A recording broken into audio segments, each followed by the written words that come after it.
Living at home with my folks till I was 25 wasn't something I planned out like some strategy, it just felt right, you know? We were tight, like, really tight. Some folks get antsy to bolt the moment they hit 18, but not me.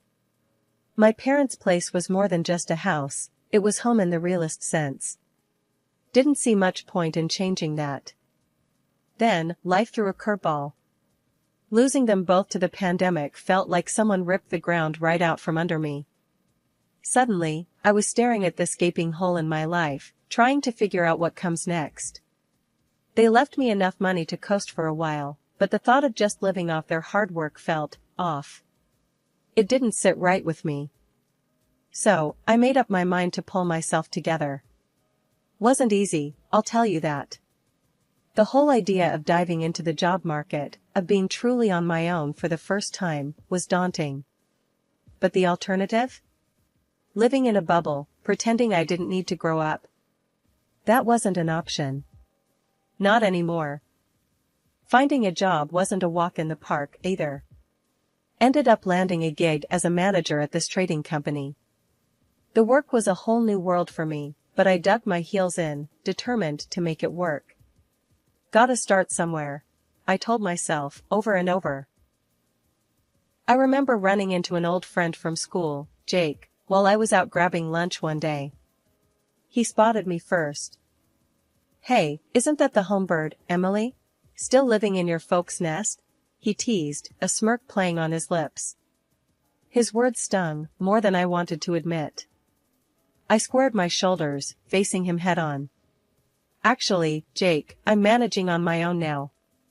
Got a job and everything," I shot back, the words laced with a mix of pride and defiance. "Oh, look at you, all grown up and independent. Never thought I'd see the day," he laughed, but there was no real warmth in it. "Yeah, well, people change.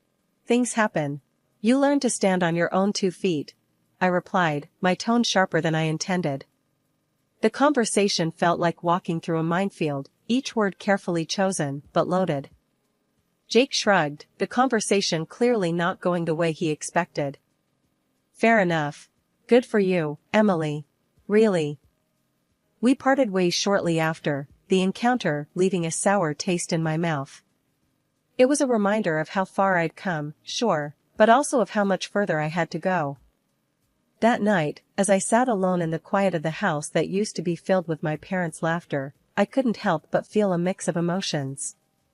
There was fear, yeah, but also a budding sense of determination. I was on a path they'd never get to see, forging a new life from the remnants of the old.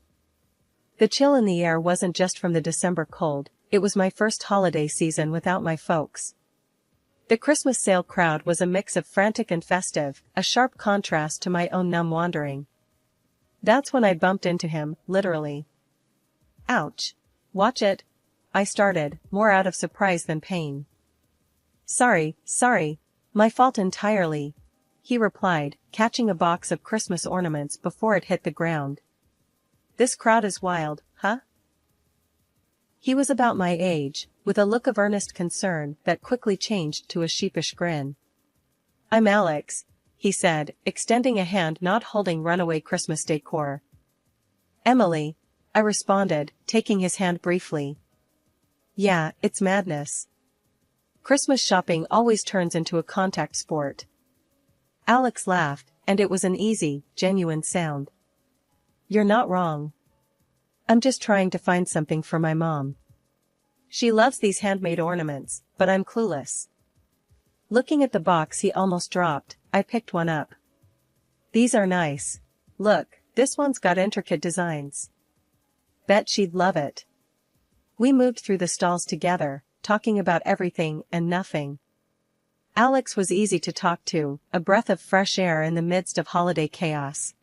"So, Emily, what brings you here?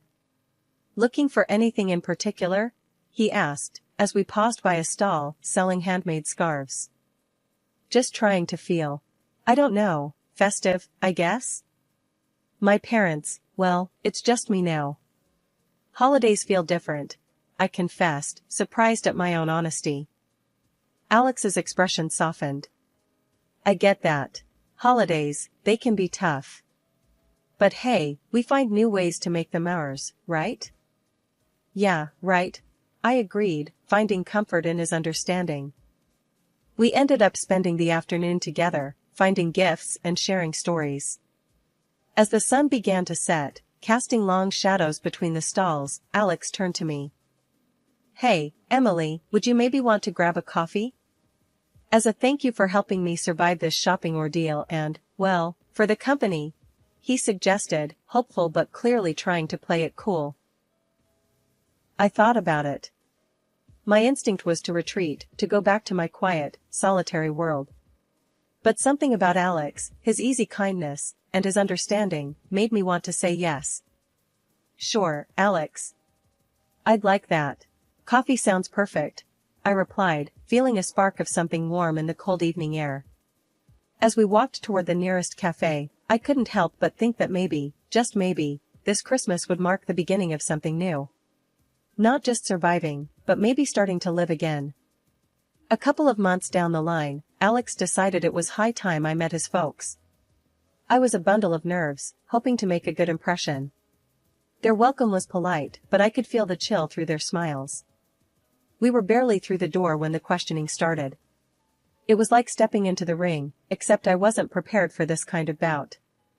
So, dear, Alex tells us you lost your parents recently. That must have been tough. His mom began, her tone soft, but probing. Yeah, it was a rough patch. Still is, sometimes, I admitted, fidgeting with the hem of my shirt. The conversation felt too personal, too soon. And what about work? Alex mentioned you're in trading? How's that treating you? His dad chimed in, his curiosity not quite matching the warmth supposed to accompany such questions. It's going good. Keeps me on my toes, I responded, trying to keep the unease out of my voice. Must be quite the lucrative field, eh? What kind of figures are we talking about? His mom's question hit me like a cold splash, too forward, too soon. I glanced at Alex, hoping he'd throw me a lifeline. The look on my face must have said it all, because he quickly jumped in.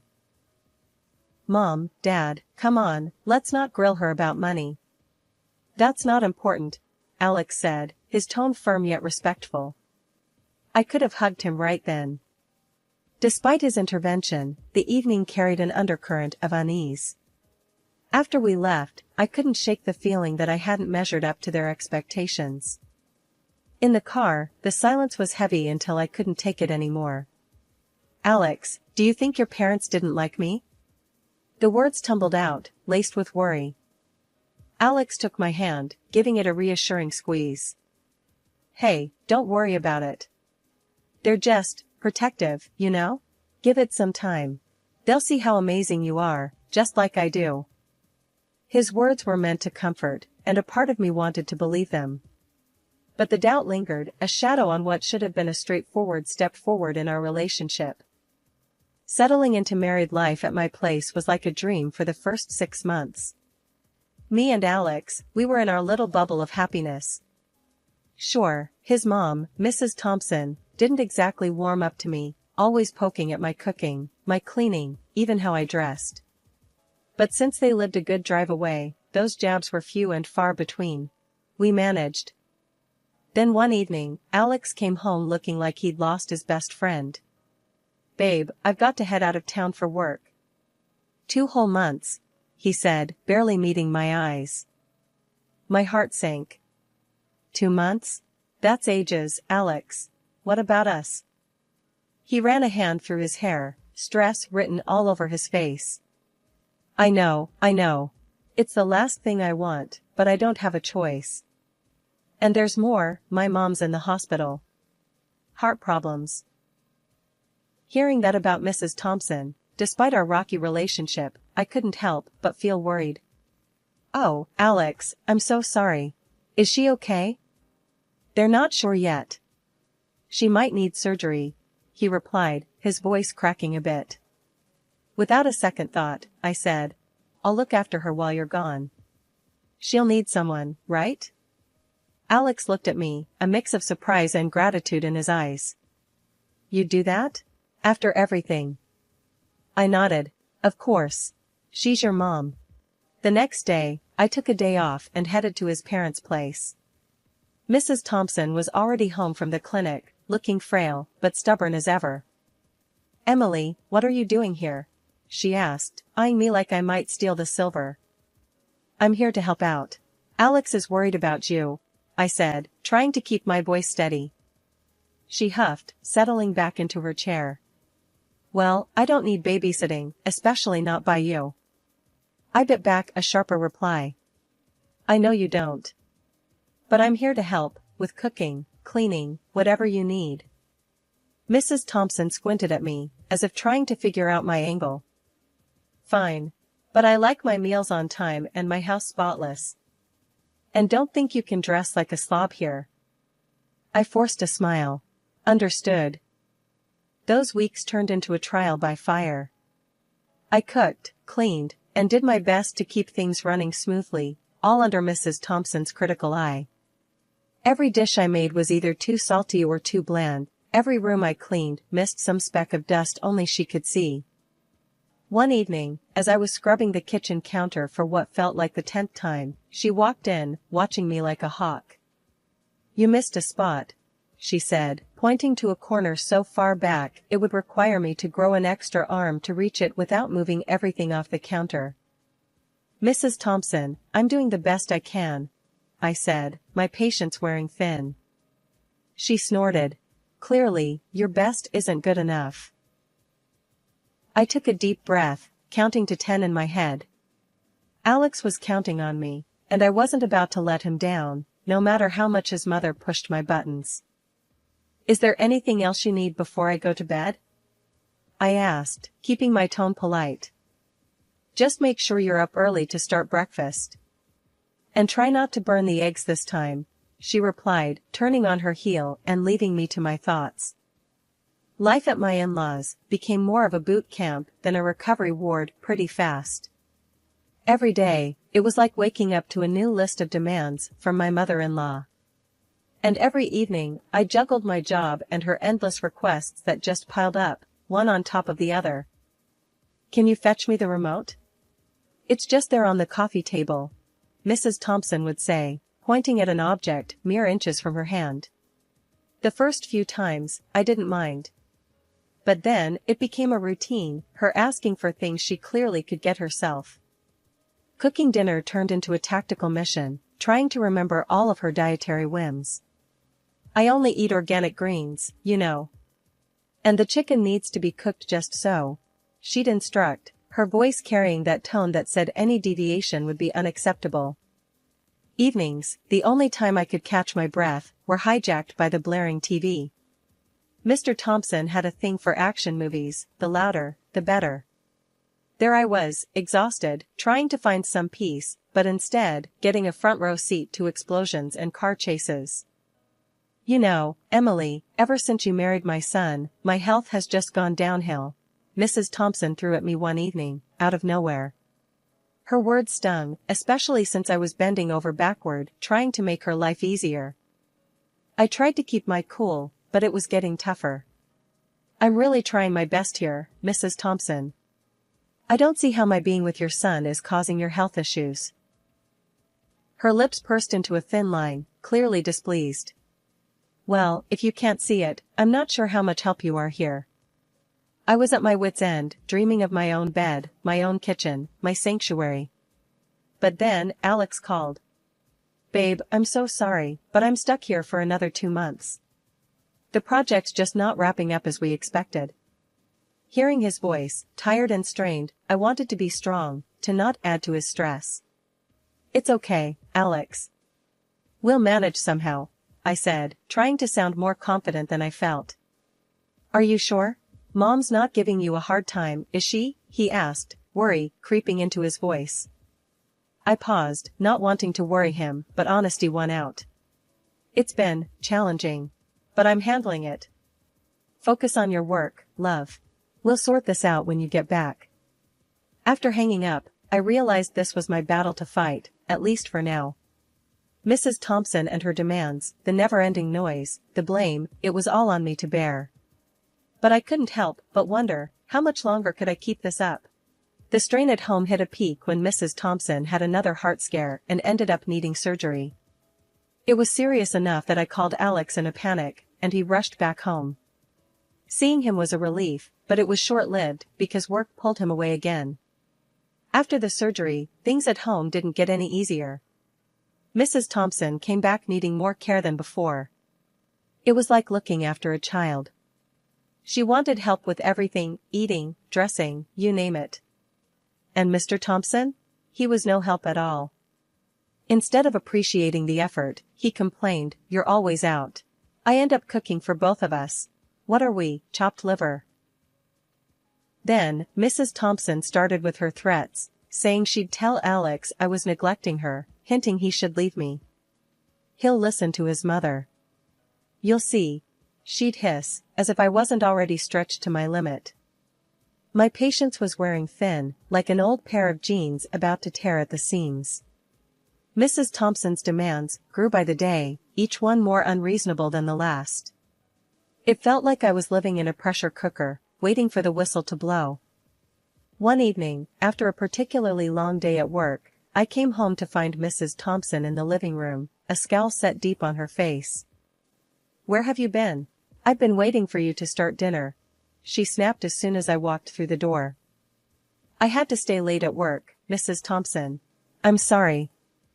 "I'll start on dinner right away," I replied, trying to keep my voice steady despite my frustration. "And make sure it's edible this time." "Last night's dinner was a disaster," she retorted, turning her attention back to the TV, which was, as usual, blaring at an ear-splitting volume. I wanted to scream, to let out all the frustration and exhaustion I'd been bottling up inside. Instead, I took a deep breath and walked into the kitchen, my hands trembling slightly as I began to prepare dinner. 2 weeks passed like that, and my obnoxious ward should have fully recovered by now. However, Mrs. Thompson remained weak. One day I got off work early. I was tiptoeing into the house, hoping for a quiet afternoon, but what I found was anything but. There was my mother-in-law, lively as can be, chattering away on the phone like she was at some high tea party.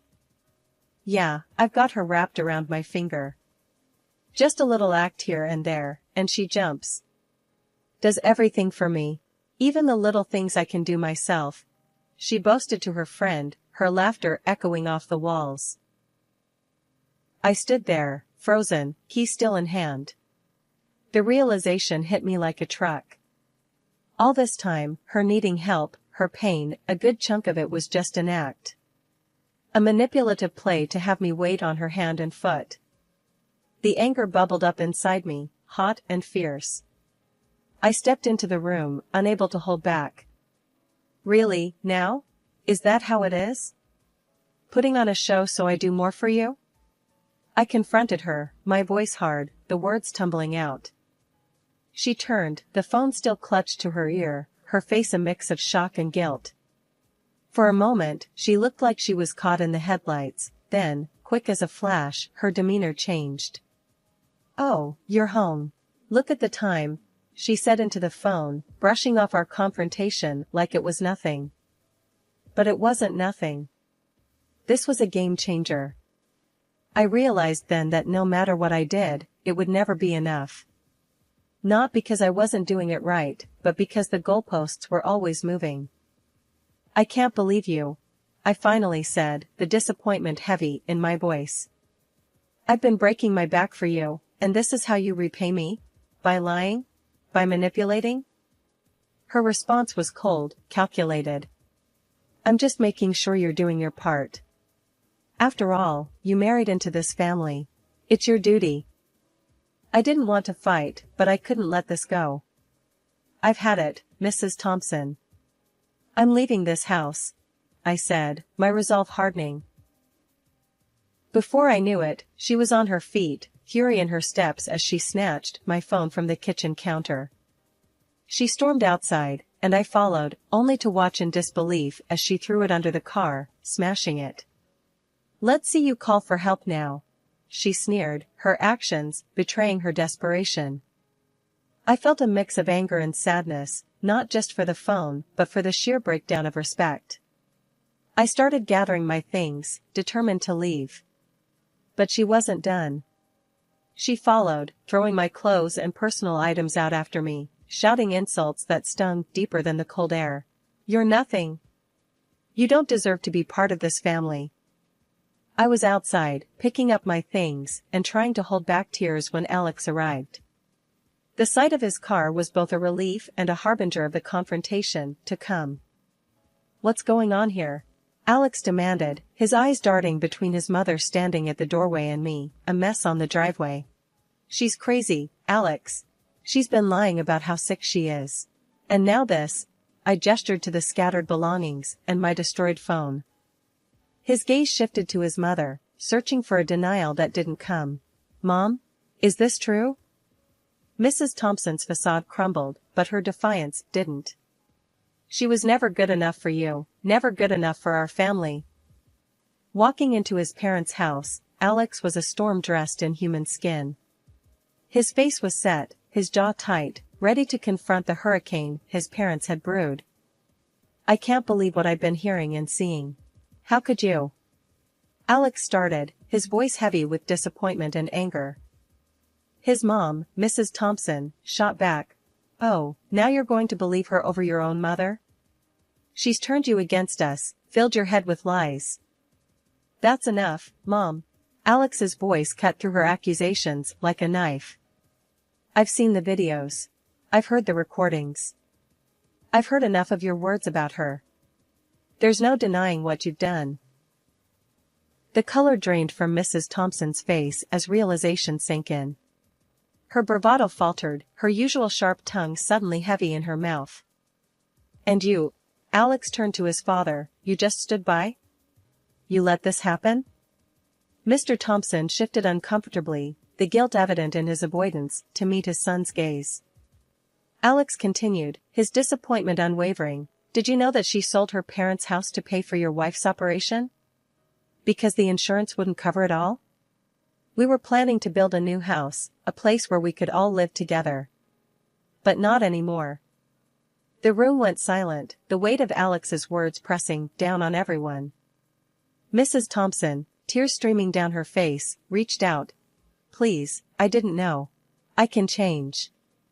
We can forget all this happened." But Alex was resolute. "It's too late for that. You've shown us who you really are. We're done here. I'm done."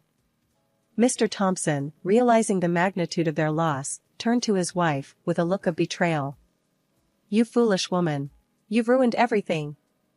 As Alex and I walked out to the car, the finality of the situation settled in. We were leaving behind more than just a house, we were severing ties with a part of our lives that had turned toxic. Sitting in the car, about to start a new chapter, Alex took my hand. "I'm sorry it had to be this way. But we're going to start fresh, just the two of us." I nodded, feeling a mix of relief and sorrow. "Together," I affirmed, squeezing his hand back. We drove off, leaving behind the chaos, ready to build a new life on our terms, grounded in truth and respect, away from the shadows of manipulation and deceit. A month flew by, and finally, our new house was ready, a real beauty, if I do say so myself. Me and Alex, we put our hearts into making it a home, picking out every piece with care, making sure it all felt like us. We hadn't spoken to his folks since that day. Heard through the grapevine that his dad up and left, found someone new, leaving Mrs. Thompson to fend for herself in some small apartment.